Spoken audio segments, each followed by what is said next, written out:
right, everybody, welcome back. Episode number 40 of the Plumecast. It's actually been a couple of weeks since I've made one of these shows, since I've done one of these longer form podcast style of videos.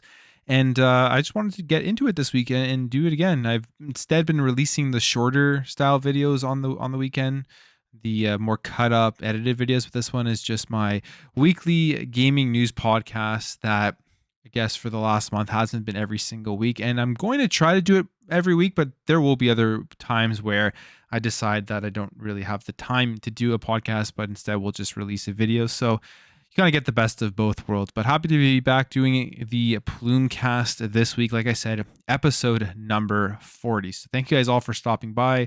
Thank you guys all for tuning in to my channel and to my videos throughout the week. It's been a pretty interesting week with lots of stuff that I went over, and there's some more stuff here that I didn't get to, which I'm going to be talking about throughout this video. So if it's your first time here, I drink a beer every single week on the podcast, and this week I have Hockley Amber Ale, and I love ambers. I drink a ton of it.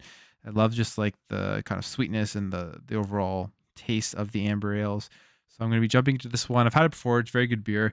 Let me know what you guys are drinking this week, whether it's beer, whether it's coffee, whether it's Coke, whatever. Let me know what you guys are drinking in the comments below. So I'm going to just crack this open. I don't know if you can hear that in the mic. And I'm going to pour it here as I continue to talk about what I've been playing this week. So this week has been, or let's say over the last couple of weeks, I've been playing a ton of stuff, but specifically Elden Ring. That's been my main game. And I'm only about 35 hours into it, but absolutely love it. I just beat Godfrey.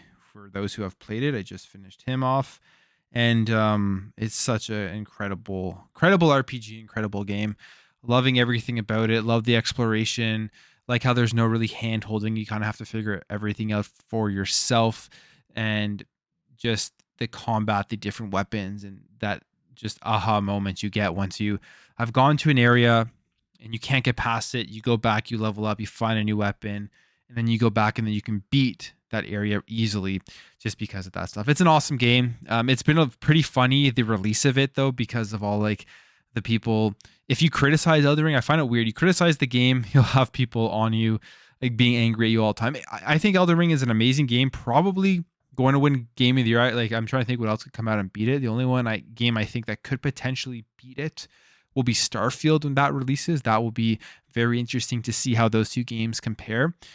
Or something maybe a surprise. But I have a feeling Elden Ring has a very high chance at winning Game of the Year. It got pretty much 10s across the board in terms of the reviews when it came out.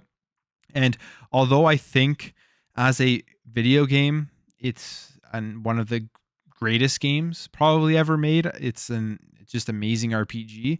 And I'm only, like I said, 35, 40 hours into it. I haven't even beat it yet, but I can, like the atmosphere, the exploration, every time you see an area on the map, you go there and you get rewarded with exploring, and it's you do it for something. It's not just for nothing. You don't just go to that part of the map and wish that you hadn't gone there.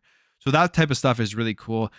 And like the artistic, the enemies, all that stuff, really awesome. But when it came out, there's definitely, it's not a perfect game. I don't think it's a perfect 10 out of 10. That's the thing, because to me, a perfect 10 out of 10 is a masterpiece that literally has no issues with it whatsoever.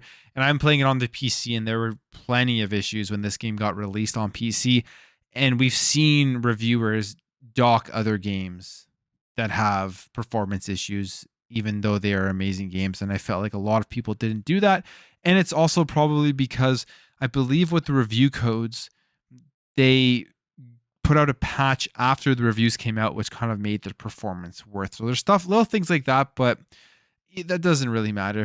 People who criticize Elden Ring, generally the Elden Ring community gets on them for whatever reason, but it is an amazing game. And there's been other stuff with like other developers coming out and talking about the user interface or the user experience, and they don't think that From Software has a good user experience, which I wouldn't agree with. I think that some games are over bloated and some games maybe not have enough, but I think Elden Ring does it perfectly because there are environmental cues everywhere you go throughout the game that kind of tell you where to go. You can get lost. You can run around in a circle for 3 hours not knowing what to do. especially if it's your first Soulsborne game that you've ever played. You're going to get lost. Luckily, I had just completed Dark Souls 1 before Elden Ring came out, so I kind of had an understanding of how the game style works, and I've been pretty good. I'm, like I said, 30 to 40 hours into it, and I just finished Godfrey. I'm like, I think almost level 60, and I've seen people post like their game time, and they're like 100 hours in, and they still haven't beaten Godfrey or something, which is really crazy, probably because they've just been lost, not knowing where to go. But I've been pretty lucky to figure out my way so far through the game. I still probably have another 40 to 50 hours to go, but yeah, an amazing game. The controversies and the internet battles between the people for it and against it has been interesting to see.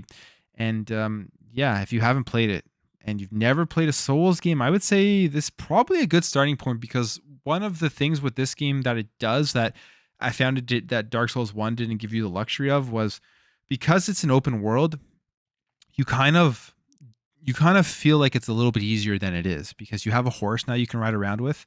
And when you're in the open world, you're not dying every second. You're not having to go back and redo areas all the time. And a lot of the enemies within the open world are much harder than once you get into the dungeons. And the dungeons, it feels like the difficulty that like Dark Souls 1 was. But when you're in the open world, it kind of gives you that false, I guess, safety net that it isn't as hard as it is.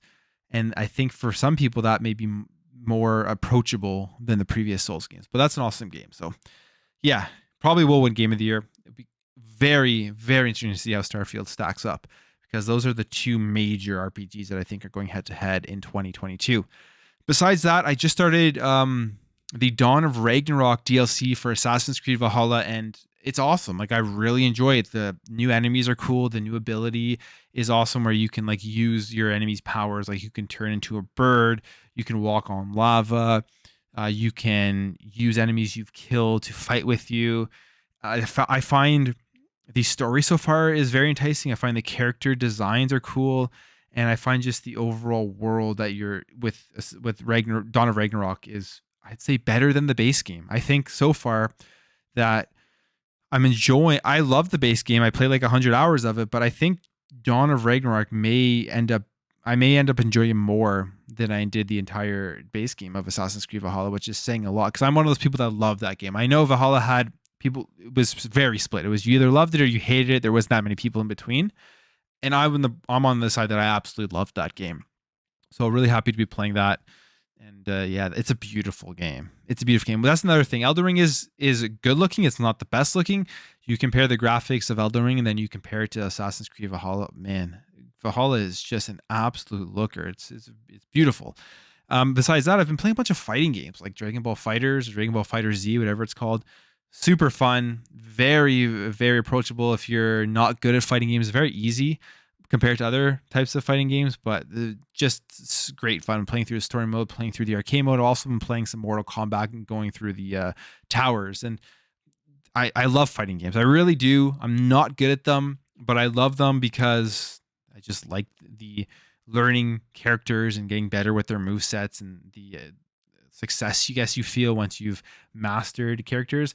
But I just kind of play through like offline modes, and then sometimes I jump online and get my butt kicked. So you don't have to be good at fighting games, I've realized, to enjoy them. As I've gotten older, I don't really care too much about competing with fighting games online, and I just having a great time going through like the different arcade modes and stuff. So those are the games I've been playing, and probably will continue with those for the next little while, because Elden Ring and Assassin's Creed Dawn of Ragnarok are both very big and long games to play.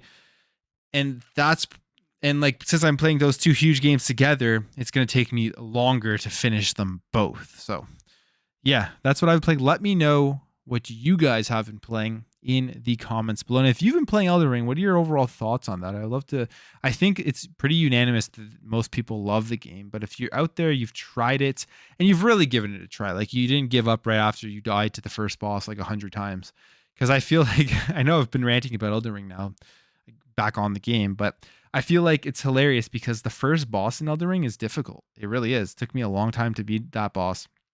And I'm sure if they had like a chart of the people who fall off from playing it, you'll probably just see a huge number of people who just give up after the first boss. And that's wherein lies the problem, you could say, with people's opinions on the game. Because if you give up on Elden Ring or after the first boss, it's not that Elden Ring is a bad game. It's that you didn't get good, I guess. That's what they say, right? You get good, right? Like, that's the way I think about it. Because if you eventually persevere through that first boss and you see your progress, you see like your character get better, you see that like this weapon makes it easier, this armor makes it easier, these items you have found have made your experience better, it's gonna click and you're gonna fall in love with it. That's the one thing that I think a lot of people have to get through before they realize the magic of Elden Ring. But that's it for me on talking about Elden Ring. I'm gonna leave that there. And we're going to jump over to the topics this week. There's a bunch of stuff. I'll just jump into it. The first thing I want to talk about here is we got MPD sales, and there is some interesting stuff here that I think you guys will be interested in. So there's a lot of info here. So firstly, this is from Matt Piscatella, who was part of the MPD group, and they go over like the monthly numbers for video game spending, accessories, sales, all that type of stuff. Just a quick sip of my beer. And let's just take a look at it. So 2022 year-to-date spending is down 4% when compared to the same period a year ago at 9.1 billion. And again, this is for February 2022 he's referencing here. Console hardware supply continues to be a market challenge. I mean, makes a ton of sense. That's not going away, especially with the stuff going on in Ukraine and Russia now. May not have a direct effect, but like all that type of everything has an effect on the economy, and every little, I guess, thing that goes happens around the world is going to affect these the console constraints and production and all that type of stuff. That's just the way I see it. Then it goes on here to say total market spending when compared to a year ago has now declined for 4 consecutive months, and makes sense. Like, you look at the world, and these are just my assumptions. Like, I don't have any data to back this up, but you look at the way the world is going, COVID's ending. I mean, I guess you're not supposed to say COVID's ending, but like people, like countries, United States, Canada, North America, they're lifting a lot of their mandates and things are slowly getting back to normal.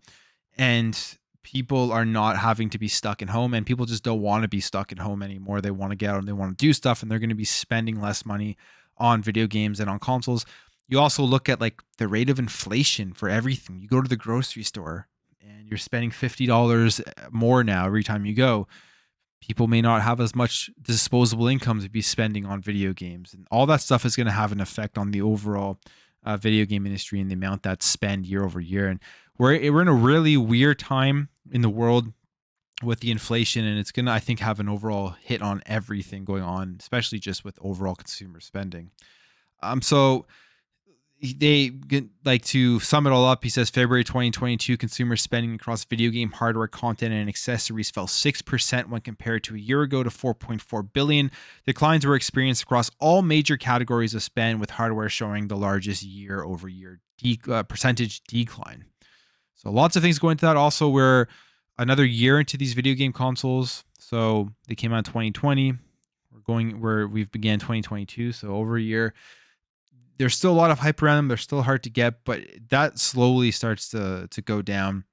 And generally you see the kind of, I guess, make up for the lack of or the falling demand from when they first came out is you see deals with these consoles. You see more bundles and stuff, especially during the holiday season, which really gives consoles throughout the mid years of their cycle huge boosts in sales. But the problem is right now, because these consoles are still kind of hard to get, and supply is still low, who knows when we're going to start seeing those big sales and bundles like we generally see throughout the years. So that's interesting stuff. It'll be, again, interesting to see how this continues to trend throughout 2022. Now, in terms of video game hardware sales, they fell 27% when compared to February 2021 to 295 million. And the year-to-date dollar sales are 5% lower a year ago to 685 million. The Switch, now here's what's super interesting. The Switch was the best-selling hardware platform of February 2022 in both units and in dollar sales, and Xbox Series ranked second across both measures. So that's huge. That's huge because the PS5, it's like every month it kind of is changing, it seems like. But I believe last month PS5 was ahead of Xbox. Maybe even PS5 was number one. I could be wrong on that. But it was ahead of Xbox. And February was the month where a game like Horizon Zero Dawn came out. So you would expect that to have a huge push on PS5 sales, but that did not seem to be the case, which I think bodes very well for Xbox. And we look here at VG charts. Now, I don't know how accurate VG charts is because technically Xbox doesn't provide their physical or their hardware sales numbers, right?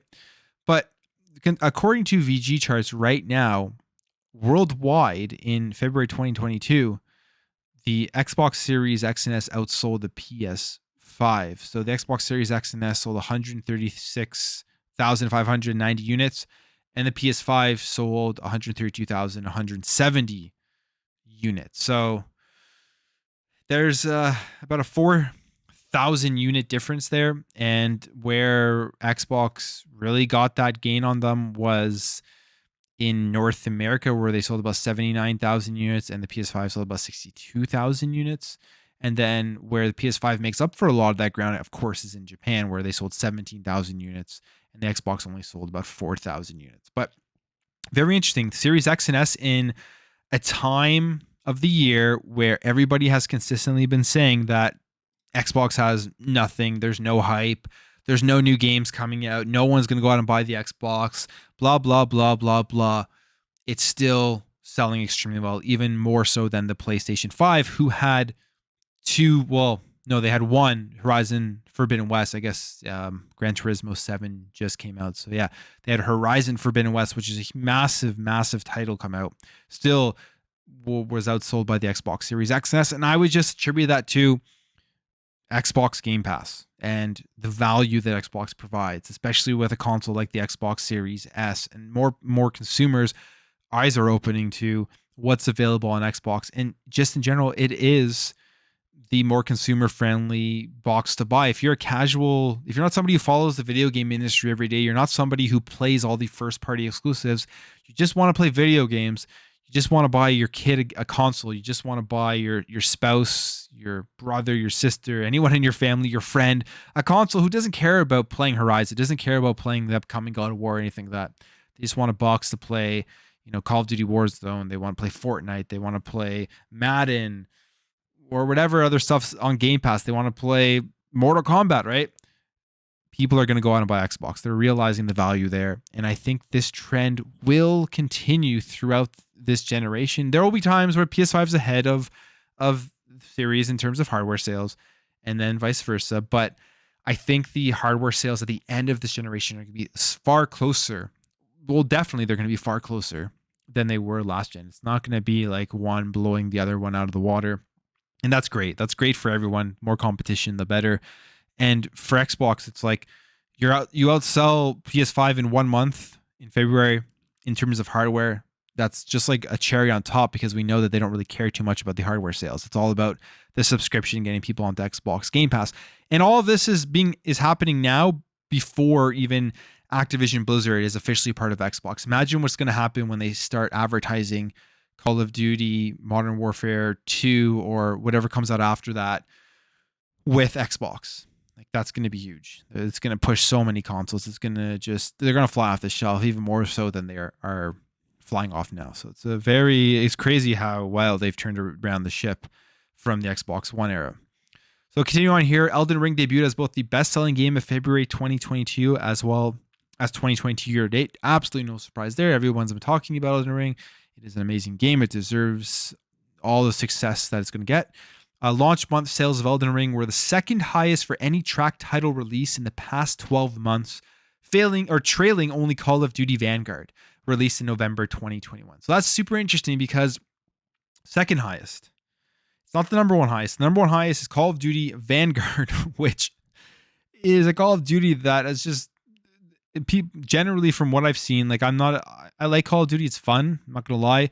People just say, "Oh, it's another COD," but hey, great great mechanics in the game, but I'm a casual Call of Duty player, so I don't nitpick it every single year that it comes out. But from what I've been reading, watching videos on YouTube from like the hardcore Call of Duty community, it seems like Call of Duty Vanguard is one of the most hated Call of Duties that's come out in the last while because of various reasons, but a lot of it is because apparently it took them a long time to update the game, add content, and just all this type of stuff. Yet it's still, as usual, number one selling game. And even with everything going on at Activision Blizzard, all of the negativity around the company still sells like crazy. So Call of Duty is like a title, it's a franchise that is going to be a part of Xbox. And hopefully Xbox just improves upon it. And they've already talked about not releasing this every year. I think it's official now that after Modern Warfare 2, they're going to take a year off or something. It's not going to be yearly release, which I think is great. But you could do anything with Call of Duty. Slap the name Call of Duty on it. Thing's going to fly off the shelves. It's going to be one of the best-selling games every single year, if not the best-selling game. So crazy that it's still Elden Ring for the amount of hype around it. And just it's an overall a better quality game, I would say. And it still couldn't pass Call of Duty Vanguard. So after 1 month in the market, Elden Ring ranked as the 5th best-selling game of the 12-month period ending February 2022. Elden Ring ranked first on Steam and Xbox platforms in February, while placing second on PlayStation. And again, that's interesting because there was a lot of stuff that had come out talking about showing off the numbers of Elden Ring sales, and people were touting the physical sales and how they were so much more on PlayStation compared to Xbox. And I had a lot of fanboys come out. You had a lot of people jumping to the conclusion that devs will see this and prefer PlayStation going forward because people don't buy games on Xbox, which we know is not true whatsoever. And here you have it here that it ranked first on Steam and Xbox in February. And this is going to, I'm assuming, include digital and physical games. Now, I would say the physical thing being more on PlayStation makes sense. Xbox has strategically placed itself as the digital platform with their subscription services and with a console like the Series S. Now, yes, I know PS5 has a digital console as well.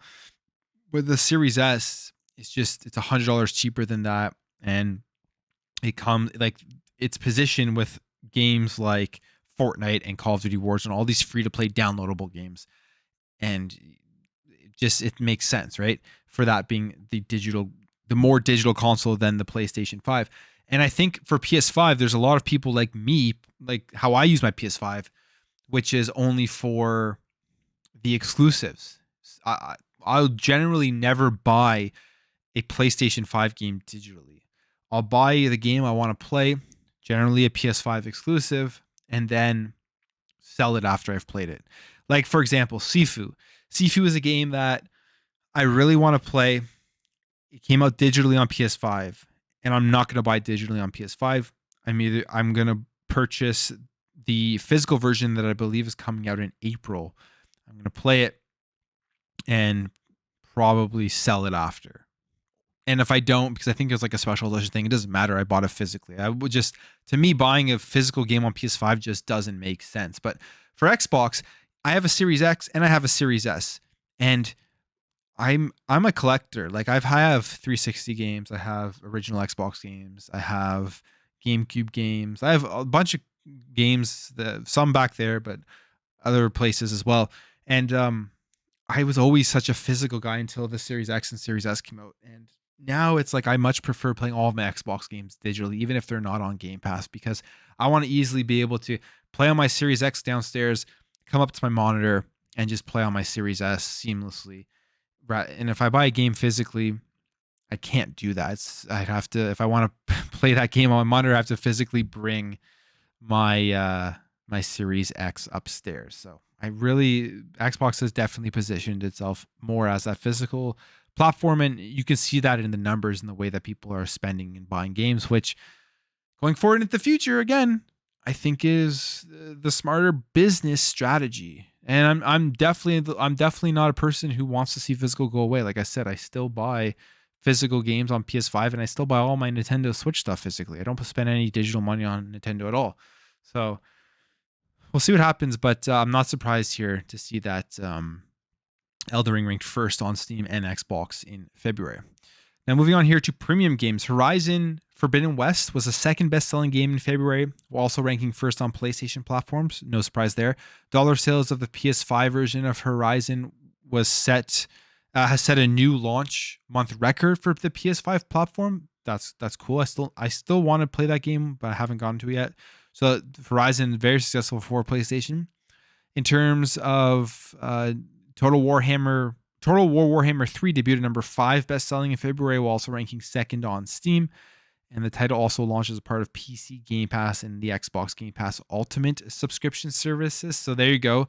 Game went right into Game Pass and still is ranking in the top 5 in overall best-selling games for when it came out, which again proves that even if it's on Game Pass, you're going to make that deal from Game Pass and you're still going to be able to sell your game at full price. Then you have Sensor Tower Mobile was the first for February 22 was the first time that February spending was down year over year since the start of the pandemic. In this case, by 2.5%. So Sensor Tower US Mobile. So I guess they're just saying overall for mobile games, it was down. I'm going to skip over the rest of the mobile stuff because I don't really care about that. I don't think anyone else does either. But if you do, go check out Matt Piscatella on Twitter and he'll have that thread. And then there's just the charts and the stuff that I talked about here. So I guess to sum it all up in terms of these sales, it was a very successful month for Xbox specifically compared to PlayStation 5. And then obviously Nintendo Switch is always successful, always the number one selling. It generally is number one selling console. Crazy how that console is still selling. But Series X and S was higher than PS5 in terms of hardware sales. And in Elden Ring, one of the biggest games to come out in a very long time, probably one of the biggest games that's going to be coming out in 2022, if not the biggest, was the best-selling game on Xbox and Steam in February. So lots of interesting information there, and it's always fun to look at these NPD numbers. And yeah, that's pretty much it. Don't really have too much more to say on that. So let's jump over here. I'm just gonna keep going through these tabs, and we'll continue to talk about some other stuff here, like Sarah Bond. So we'll talk about Sarah Bond because she put out this tweet saying, celebrating 20 years of Xbox in Japan, more to come. And she's linking the Xbox Wire article where they had launched Xbox Wire in Japan. This was like last week too, so it's kind of a week late on that one. But what's important about this tweet is she writes, more to come. And what does that mean? Because I think Xbox is trying to get into Japan more, of course, with cloud gaming. But there's just so many things. Like, why don't we have Final Fantasy VII yet on the Xbox platform? With other huge games like Final Fantasy 16 being locked to PlayStation, there's still so much going on with Japanese publishers and developers where they are definitely preferring PlayStation. And it makes sense because it highly sells more than Xbox in Japan. But Xbox definitely needs to, I think, do more in order to try to entice more Japanese games getting on to Xbox Game Pass, and we need to see something like Persona come onto Game Pass. So who knows what she means? Who knows what this means overall? Is there going to be a big announcement coming from Xbox about Japanese games coming to the service, or are they going to eventually announce that Kojima game that was supposed to be coming? We heard about that rumor for so long, and it's just been dead silent recently. But let's see what some people are saying about this. So this person says, bring Final Fantasy VII Remake to Game Pass. Yes, or just bring it onto the platform. Like it's ridiculous how this game still isn't there yet. And who knows why. It's probably some crazy backdoor business stuff that, we'll never know.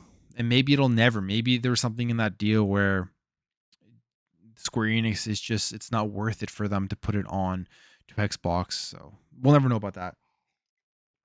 And then this person says here, 200 plus Japanese studios you guys are supposed to be partnered with, and somehow a lot of these games are all still skipping Xbox. Also, you guys need to do more to get PC games on Xbox. Hey, I mean, fair criticism for sure. I do think they need to do more to get more PC games onto Xbox, and like I said, get more of those Japanese studios games into the service. And then person says here, yes, ma'am. Now they will make us have great access to Xbox news. Building relationships in Japan is important to us as fans as well. Hopefully that's the point of the Xbox Wire, to build that relationship and get people more interested in the platform. This year, December is 20th anniversary. That original Xbox sale started in Korea. I hope that there will be Xbox Wire Korea on the 20th anniversary day, December 23rd. I feel like there is a relatively big, I don't know what the sales numbers are, but I always see people from Korea commenting on Xbox and sharing pictures. So there's definitely an Xbox fan base in Korea. Falcom Games on Xbox, please. I don't know Falcom. So I think it will happen when we once got Ease on the 360. Oh, they did. Okay. Ease, the Ease series.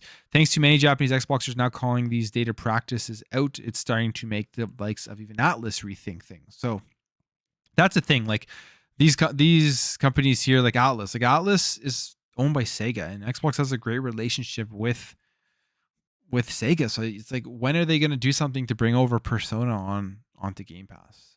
And who knows why they haven't yet? Who knows if there's deals, like I said, that are stopping it from coming? But there's a lot that Xbox can do. It's going to take a while, but the fact that she tweets this out saying there is more to come, like seemingly out of nowhere, because this Xbox Wire article was published, what was it? February 28th was when it was published, and she tweets this out on March 11th. So maybe there's an announcement imminent. That's why she's doing this, or she's just behind in her tweeting. Let's go to her profile and see. Before this, what has she tweeted out?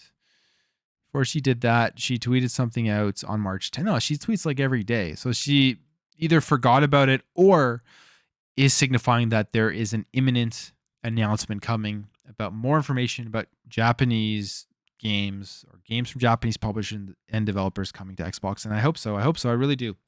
It would be huge if they got, I think, Persona on there. Imagine that announcement, even though Persona is so, like, Persona 5 is how many years old now? They've put out how many different versions of it? But even still now, if they announce that that's coming to Game Pass, it'll be very big, I think, for the industry. So let's stick on the industry, since we've talked about the MPD sales and we talked about Sarah Bond. I know I'm just kind of rifling through stuff here, but this is kind of what I do on the Plumecast. I drink beer. I kind of talk to myself for almost an hour, and I hope you guys do enjoy it. So let's jump over here to another famous industry analyst who, from what I understand, gets a lot of things wrong and says very, very outlandish stuff. But I'm sure you guys have already heard, because he was on the RDX podcast with, like, Dealers podcast, and it's Michael Patcher, and he was talking about PlayStation, and he was saying that PlayStation was pretty much doomed and that they are going to cease to exist in the next 10 years. Now, first of all, it's a very bold thing to say that they're not going to exist in the next 10 years. But do I agree with it? And firstly, no, I don't agree with that statement. I do think PlayStation is going to exist in the next 10 years in some form. Will they be making a console anymore? Maybe not. Will they be just a publisher? Possibly. But I think it's kind of absurd, in my opinion. Now, I could be completely wrong. Maybe he will be right. But I think it's absurd to think that a brand as strong as PlayStation is just going to dissolve in 10 years because of various market factors. One of them being, he also mentioned one of them being able to compete with Xbox and Microsoft with what they're doing with Game Pass and stuff. And although I do agree Game Pass is the best service in gaming, the best value, the first in, really, like, I guess they weren't technically the first in because PS Now, but that was all streaming. It's hard to, like, equate it, because Game Pass you could download, and I believe the downloads came to PlayStation Now after. So anyways, but Game Pass, I guess, is the real first, like, subscription service that people cared about in gaming when it was announced and launched back in 2017. And they've done it the best so far.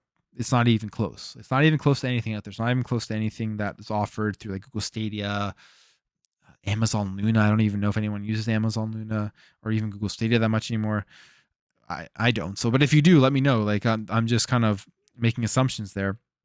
But PlayStation Now, like Game Pass is far and away better, provides far more value and bigger name games all the time. So it's the best service out there.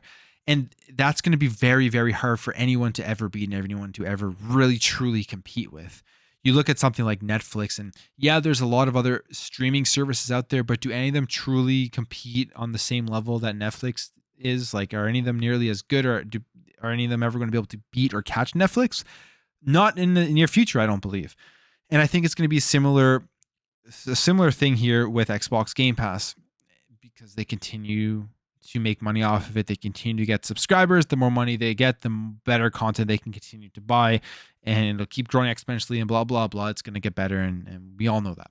But will that alone destroy PlayStation in 10 years? Absolutely not. Like, PlayStation is going to be around with some sort of service in 10 years. I would bet on that, against what Michael Patcher is saying here, that it's going to be gone for 10 years and or going to be cease to exist in 10 years. Now, the thing here with him is he's made so many predictions, and he's generally made a lot of them are wrong.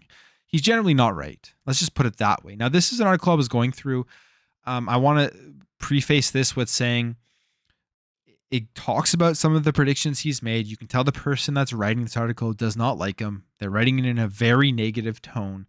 And I did not go and check every single thing that they claimed this was a prediction he made to see if it was true or if they were making it up. I'm just kind of going off of the word here of segmentnext.com by Sarmad Lilla, who is the person who wrote this article. And here are some of the things he has predicted. He predicted Grand Theft Auto 5 will release in 2010. He was wrong with that. It released in 2013. He predicted Microsoft will double the price of Xbox Live, and even predicted the release of Kinect at $50. So one thing on that one is they doubled the price of Xbox Live far after he made this prediction, I believe, like years and years later. And they did it like, I think it was like years later. But anyways, they did double it for a day. And then they went back. So I guess technically he was right on that. Predicted the release of Kinect at $50. Clearly was wrong on that one. So that's another just absolute absurd prediction. Predicted Nintendo would soon pull out of the console business. And he predicted this back in 2006, which, as we know, in 2006, that prediction was followed by Nintendo releasing one of the most popular and successful consoles of all time in the Nintendo Wii. He also predicted that the Wii motion controls would not be accepted by the community. Absolutely wrong on that. Like I said, one of the most popular consoles of all time. He said here that, in short, his eyes, the Wii was in no shape to compete with the PS3 and the Xbox 360, and we know it competed very well. He said that the Vita would be dead. Not too long ago, he predicted the death of the Vita, but the system is still around. So whenever this was first was written in 2015, but they updated in 2020, and we know that the Vita just ceased production back in 2019. So in 2015 or whenever this prediction was made, the Vita was still around for a couple of years. Said here that he predicted that Assassin's Creed 2 is set in the French Revolution. Not only that, but he was sure that Altair was going to be back for the second installment. We know he was wrong on that. After being wrong about AC2, he suddenly had an epiphany and decided to enlighten us, and said that the PS3 and the Xbox 360 and the Wii were the last consoles. And boy, was he wrong on that one as well. And consoles, people have been trying to predict the death of the console for so long now, and nobody's been able to predict when it was going to end. I think that my prediction was that we were going to have one more generation after this one, and then that would be end.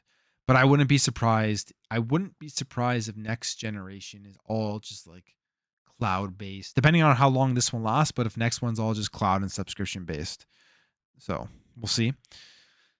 He also went on to say that he predicted that Microsoft's Xbox One is going to outsell the PS4 by 75,000 units. Again, wrong prediction. Terribly wrong on that. And I mean, there's probably other ones as well. But the point of all this is that this guy here, he obviously just makes like predictions that are very bold in order to get, I guess, his name out there and people to talk about it. So he knows how to do that. He does that very well. So the prediction that PlayStation is going to be dead in 10 years, I think is another absurd prediction. I do not think he's going to be right. I think there's just way too much brand loyalty and brand power behind that name for it to be dead in 10 years. And why would anybody want that? I know I don't. I definitely don't. That would be the last thing I want to happen, because I still play PlayStation. I like PlayStation. I prefer Xbox. My content is obviously geared and very Xbox focused, but I have nothing against PlayStation. I have nothing against people who play PlayStation. And PlayStation is vital for Xbox, for the competition, so Xbox can keep pushing itself. If there's no competition, it's just going to devalue and reduce the overall quality of the product. It's inevitable. It's just inevitable. And they're going to be able to take advantage of consumers. Microsoft is still its corporation. They're still just a big corporation. So there you have it. I don't know. I think he's going to be wrong. And we'll guess we'll have to wait and see in 10 years. That's it for me. I'm going to end the show there. Got to talk about a lot of the stuff I didn't get to throughout the week. And if it's your first time here, you found it entertaining, if you listen all the way through to the end, please consider hitting that subscribe button and help this channel and this community grow. Awesome community and channel that we have here at Plume Network. And again, appreciate everyone's support for watching my videos throughout the week. And definitely stay tuned, because they're going to keep coming, because I enjoy doing it and I love to see everybody's comments and their opinions on the stuff that we talk about here. So thank you guys all for watching. Thank you for your support, and I'll catch you in the next video.